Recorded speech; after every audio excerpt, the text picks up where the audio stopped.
Hello दोस्तों, welcome to fiction verse, जहां कहानियां सुनी नहीं जाती, महसूस की जाती हैं। आज हम फिर लौटे हैं जॉर्ज आर मार्टिन की महत्वपूर्ण किताब a song of ice and fire के पहले भाग अ गेम ऑफ थ्रोन्स के चैप्टर 28 के साथ, जहां कहानी हमारे सामने खुलती है लेडी कैटलीन स्टार्क की नजर से।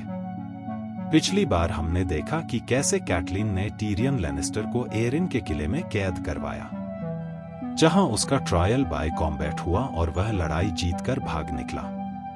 अब कहानी आगे बढ़ रही है राजनीति की उस भूमि में जहां तलवारों से ज्यादा खतरनाक होते हैं शब्द और वफादारियां। तो चलिए डूबते हैं इस अध्याय की गहराई में। टीरियन लैनिस्टर की ट्रायल बाय कॉम्बैट अब खत्म हो चुकी थी। वो जीत चुका था। ब्रॉन की तलवार ने वेल के चैंपियन सर वर्दिस को हरा दिया था। लेडी लाइसा ने उसे वेल छोड़ने की अनुमति दे दी थी ब्रॉन की निगरानी में। द एरी अब पहले से ज्यादा ठंडा और खाली लग रहा था।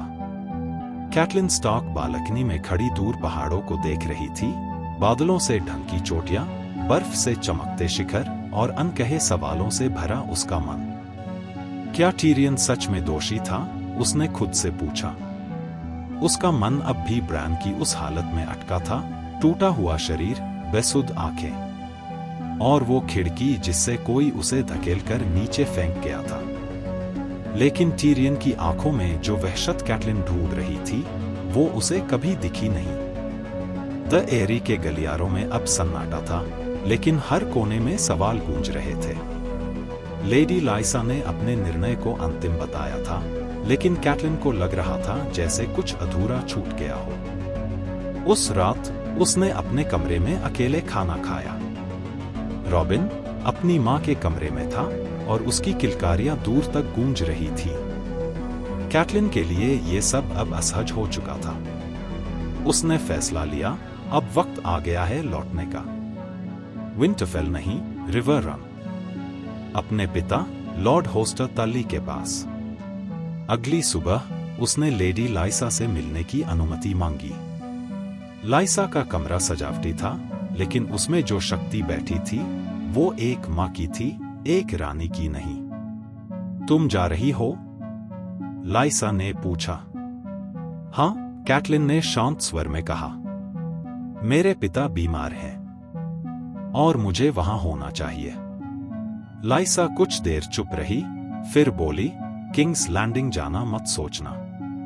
वो सांपों का गढ़ है कैटलिन। तुम्हारा नेड वहां अकेला है, लेकिन वो स्टार्क है और स्टार्क कभी नहीं झुकते। कैटलिन ने कुछ नहीं कहा। उसके मन में नेड की चिंता थी और आर्या सांसा की भी। अब वो जानती थी युद्ध शुरू हो चुका है, लेकिन कब और कहां पहली तलवार उठेगी कोई नहीं जानता था। अगली सुबह वो निकल पड़ी। पहाड़ों के रास्ते नीचे उतरना आसान नहीं था, लेकिन हर कदम उसे रिवर रन के करीब ले जा रहा था और अपने कर्तव्यों के और गहरे में। उसने अपने पीछे की ओर एक बार देखा। पहाड़ों की ऊंचाई, ईगल्स नेस्ट की दूरी अब बस स्मृति बनती जा रही थी। वह जानती थी कि लिसा से जो कहना था कह चुकी थी और अब उसकी राहें उससे अलग हो चुकी थी।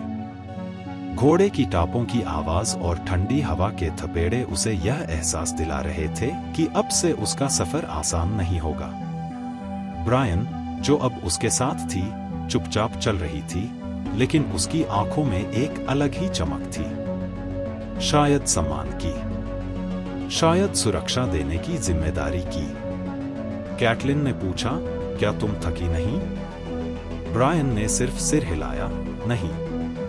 कुछ दूर चलने के बाद उन्होंने एक छोटा सा कैंप बनाया। आग जलाई गई और रात की चुप्पी फिर से अपनी जगह ले रही थी। तुमने क्यों चुना मुझे रिवर रन तक पहुंचाने का? कैटलिन ने पूछा। ब्रायन ने थोड़ी देर चुप रहकर कहा, क्योंकि आपने मुझे सम्मान दिया जब दूसरों ने मुझे तिरस्कार की निगाह से देखा। यह मेरा कर्तव्य है। उस जवाब ने कैटलिन के दिल को छू लिया, क्योंकि वो जानती थी इस युद्ध में तलवार से ज्यादा जरूरी होते हैं निष्ठा और भरोसा। रात के तीसरे पहर एक झाड़ी के पीछे से हलचल सुनाई दी। दोनों ने तुरंत तलवार थामी। कौन है वहां? कैटलिन की आवाज में अब भी वो गरिमा थी जो एक स्टार्क लेडी की होती है। हम आपके अपने हैं, लेडी स्टार्क, एक भारी आवाज आई। करीब 4 सवार थे, जिनमें से एक ने कहा, हमें रिवर रन से भेजा गया है, लॉर्ड होस्टर तल्ली की ओर से, जब से उन्हें आपके किंग्स लैंडिंग छोड़ने की खबर मिली। कैटलिन की आंखें नम हो गईं। पिता कैसे हैं? कमजोर हैं, लेकिन अब भी जागरूक। वो आपको बहुत याद करते हैं। एक अजीब सी बेचैनी कैटलिन के चेहरे पर उभरी। यादें उमड़ने लगीं, बचपन की, पिता की गोद में बिताए लम्हों की। और अब वही पिता बीमारी से लड़ रहा था। हमें सुबह होने तक चलना होगा, उसने कहा। अगली सुबह सूरज की पहली किरणों के साथ कारवां फिर आगे बढ़ा। पहाड़ पीछे छूटते जा रहे थे और मैदान फैलते जा रहे थे। रास्ते में उन्हें वो गांव भी दिखे जहां युद्ध की परछाइयां पड़ चुकी थी, जले हुए घर, उजड़े हुए लोग, भूखे बच्चे। युद्ध सिर्फ सिंहासन के लिए नहीं होता, कैटलिन ने खुद से कहा। यह आम लोगों की सांसें छीन लेता है, जिनका इससे कोई लेना देना नहीं। ब्रायन ने कहा, हम जल्दी पहुंच जाएंगे, लेकिन शायद सामने कुछ और लोग हैं। वो अब एक तंग घाटी से गुजर रहे थे जब सामने से कुछ घोड़े आते दिखे। तलवारें फिर खिंच गईं, लेकिन वो दुश्मन नहीं थे। वो थे स्टार्क के लोग, विंटरफेल के झंडे लिए हुए। लेडी स्टार्क, एक जवान सवार चिल्लाया। हम रॉब स्टार्क के आदेश से आपकी खोज में निकले थे। कैटलिन की सांस कुछ पल के लिए थम गई। रॉब अब कहाँ है? वो रिवर रन की तरफ बढ़ चुका है, अपने नाना के लिए। लेकिन अब वो सिर्फ विंटरफेल का वारिस नहीं, बल्कि उत्तर का राजा है। उसके शब्द हवा में गूंजे। King in the north. Catelyn की आंखों में आंसू आ गए, गर्व के, चिंता के और मातृत्व के। मेरा बेटा, उसने धीमे से कहा। अब वह एक लड़का नहीं रहा। वो शब्द हवा में गूंजे और फिर चुप्पी छा गई, एक ऐसी चुप्पी जो गर्व और चिंता दोनों को साथ लेकर आई थी। ब्रायन ने कैटलिन की ओर देखा, लेकिन कुछ नहीं कहा। कुछ भाव सिर्फ नजरों से समझे जाते हैं। और यही वो लम्हा था। हमें रिवर रन जल्दी पहुंचना होगा, कैटलिन ने कहा। अगर रॉब वहां है, तो मुझे उसके पास होना चाहिए। लेडी स्टार्क, एक सवार ने कहा, हम आपके साथ चलेंगे। आपकी सुरक्षा अब उत्तर का विषय नहीं, पूरे उत्तर की इज्जत है। सफर फिर तेज हो गया।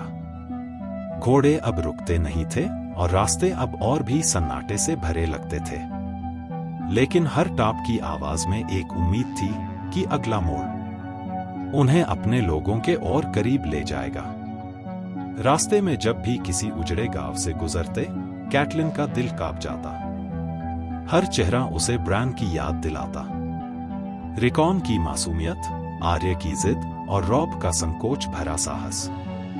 एक रात जब चांद बादलों में छुपा हुआ था और चारों ओर अंधेरा पसरा हुआ था, ब्रायन ने आग के पास बैठी कैटलिन से कहा, क्या आप डरती हैं? कैटलिन ने कुछ देर सोचा, फिर बोली, मैं मां हूं ब्रायन। डर मेरा साथी है, लेकिन उससे लड़ना भी मेरी आदत है। ब्रायन मुस्कुराई, पहली बार। आप एक सच्ची लेडी हैं, उसने कहा। नहीं, कैटलिन बोली। मैं बस एक औरत हूं जो अपनी जमीन, अपने बच्चों और अपने स्वाभिमान के लिए लड़ रही है। उसी वक्त एक सवार आया। हम रिवर रन से कुछ ही मील दूर हैं, लेकिन एक पुल पर लैनिस्टर का पहरा है। लड़ना होगा क्या? ब्रायन ने पूछा। नहीं, सवार ने कहा, हम उन्हें चकमा दे सकते हैं, लेकिन जल्दी चलना होगा। अगले ही पल सबने सामान बांधा और चल पड़े, जंगल के रास्ते, नदी की दिशा में। सुबह होने तक कैटलिन की आंखें भारी हो चुकी थी, लेकिन जब दूर से रिवर रन की मीनारें दिखी तो उसकी थकान जैसे गायब हो गई। वो मेरा घर है, उसने कहा, लेकिन अब लगता है जैसे सदियों बाद लौट रही हूं। राजमार्ग के किनारे खड़े गार्ड्स ने झुककर उनका स्वागत किया। लेडी स्टार्क, लॉर्ड होस्टर आपका इंतजार कर रहे हैं। रिवर रन के अंदर कदम रखते ही कैटलिन की रफ्तार बढ़ गई, जैसे कोई बीते वर्षों की यादों के बीच भाग रहा हो। वो सीढ़ियां चढ़ी, दरवाजा खोला और वहां एक बिस्तर पर लेटे थे होस्टर तली, बूढ़े, कमजोर, लेकिन आंखें अब भी गहरी। कैट, उसने बमुश्किल कहा। कैटलिन उनके पास बैठ गई। मैं आ गई, पिताजी। उस बूढ़े चेहरे पर एक हल्की मुस्कुराहट आई, जैसे जिंदगी की आखिरी लड़ाई से पहले उसकी सबसे प्यारी जीत मिल गई हो। बाहर आंगन में सैनिकों की हलचल थी। रणनीति बन रही थी, सेनाएं एकजुट हो रही थी। रॉब स्टार्क अब एक लीडर नहीं, एक राजा था। अब युद्ध की लहर रिवर रन तक पहुंच चुकी है, कैटलिन ने खुद से कहा। लेकिन इस बार मैं सिर्फ मां नहीं हूं, मैं उत्तर की रानी की मां हूं, और मुझे अब हर मोर्चे पर डटना होगा। अब सवाल ये है, क्या कैटलिन की यह वापसी उत्तर की राजनीति को और मजबूत करेगी? क्या उसका सामना फिर से सर्सी या लाइसा से होगा? क्या ब्रायन की निष्ठा उसे आगे और संघर्षों से बचा पाएगी? और सबसे बड़ा सवाल, एक मां कितनी दूर जा सकती है अपने बच्चों को सुरक्षित रखने के लिए? अगर आपको ये कहानी पसंद आई हो तो वीडियो को लाइक करें, फिक्शन वर्स को सब्सक्राइब करें और कमेंट में बताएं, क्या आपको लगता है रॉब स्टार्क एक अच्छा राजा बन पाएगा? फिक्शन वर्स में फिर मिलेंगे, जहां हर कहानी एक नई दुनिया होती है।